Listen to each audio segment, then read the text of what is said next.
Kansas. What's up, Jay? You're on the Will Cain Show. Hey, Will. How's it going? Hey, man. Hey, I really have a problem with you keep bringing up Drew's charitable donations, as I know this isn't what you're trying to do, but an attempt to almost buy a pass.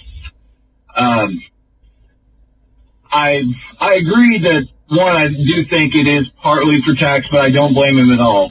But there's another figure in sports that donated an excess of $20 million to the NAACP, over $100 million over his lifetime.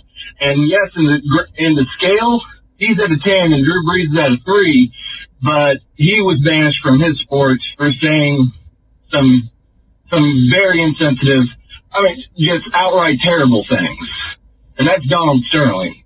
So the donations really, it's the action of saying it, in my opinion. I don't really understand the point, Jay. I appreciate the call. I'll try to keep this between the lanes, not get into the ditches and get angry about it. But if you want a world full of people who say the right things but don't do a damn thing, you've got your wish. If you want a world full of people that know how to tweet but sit on their ass and do nothing, you're getting there at 100 miles an hour. If you want to look at Drew Brees buying 10,000 meals a day for people in the state of Louisiana, 30% of which are African American and 60% of which in the city of New Orleans are African American, and say that is a tax write-off and they're buying a pass, feel free. But you want to live in a world where people don't do crap but say whatever it is that makes you feel good. Are there rich people who are bad people? Yes, there are.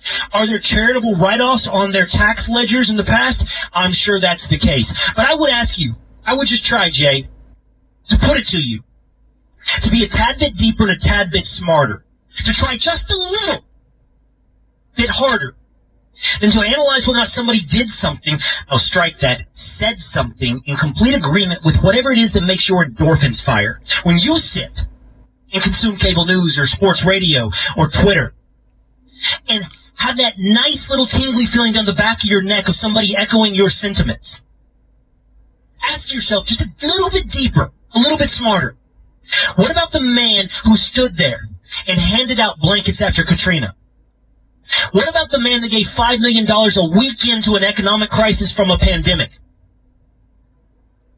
What about actually doing something in this life? You want a world full of people who say stuff but don't do anything?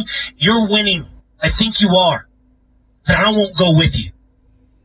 Men are judged by character and action. Weaklings are judged by tweets and their quality of agreement with you. Strength is being able to deal with people of disagreement. And intelligence is looking at the complexity of a human being and asking yourself, in the grand scale of things, is this a speck in his eye, or is this a real indictment of his character? For me, actions will so outweigh words on the scales that they will tip off the table. And I'm off for a commercial break. It's the Will Cain Show on ESPN Radio.